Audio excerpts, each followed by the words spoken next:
అయ్యా బాగుంటే కాదు మొక్క నమస్తే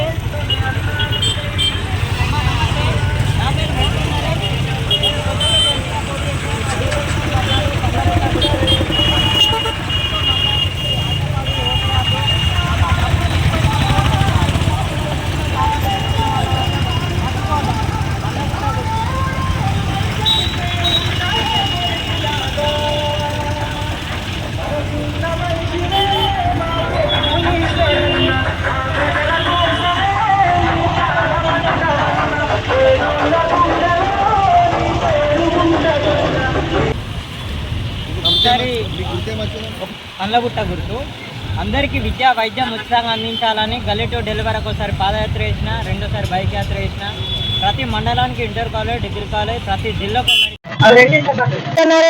నేను పెద్దపల్లి టీపీఐడి పార్టీ నుండి ఎంపీగా పోటీ చేశాను. పెద్దపల్లిలో నేను ఎందుకు పోటీ చేశాను అంటే సామాన్యులకు అన్ని అందాలి కాబట్టి పోటీ చేసిన. విద్యా వైద్యం ఉచితంగా అందించాలని గల్లీ టు డెలివరీకు పాదయాత్ర చేసిన, ఒకసారి రెండోసారి బైక్ యాత్ర చేసిన. 2018లో ధర్మాపురం నుండి ఎమ్మెల్యేగా పోటీ చేయడం జరిగింది. 2019లో బై ఎలక్షన్లో దుబ్బాకలో ఎమ్మెల్యేగా పోటీ చేయడం జరిగింది. 2023లో మళ్ళీ ధర్మాపురంలో ఎమ్మెల్యేగా పోటీ చేసి ఓడిపోయాను. అలాగే ఇప్పుడు పెద్దపల్లి పార్లమెంటులో 2024లో ఎంపీగా పోటీ చేస్తాను. సామాన్యులకు అందడం లేదనే ఉద్దేశపరంగా నేను పోటీ చేయడం జరిగింది. మా విలేజ్ మండలి కావాలని నేను పోరాటం చేస్తా ఉంటే ఏ ఒక్క నాయకుడు కూడా స్పందించలేదు. కొప్పుల ఈశ్వర్ కానీ, బీజేపీ వాళ్ళు కానీ, కాంగ్రెస్ వాళ్ళు కానీ. అందుకోసం ఒక సామాన్యుడు తలుచుకుంటే ఏదైనా చేయగలనని నిరూపించడానికి నేను 2018 నుండి పోటీ చేస్తూ వస్తున్నాను.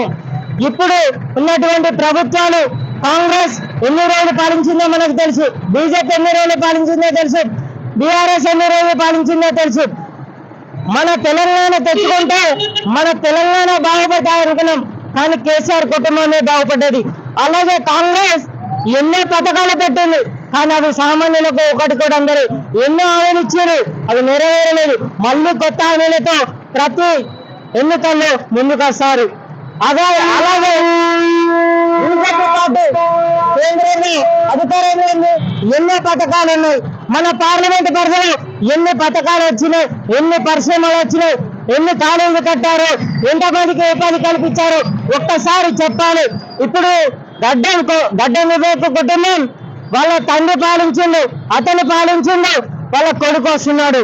అలా కొడుకు ఏమంటాడంటే నేను సొంత కంపెనీ బట్టి 500 మందికి ఉపాధి కల్పించిన అంటాడు.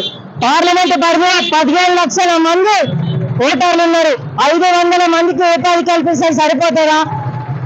ఒక్కసారి చెప్పండి సార్, దీనికి సమాధానం చెప్పండి.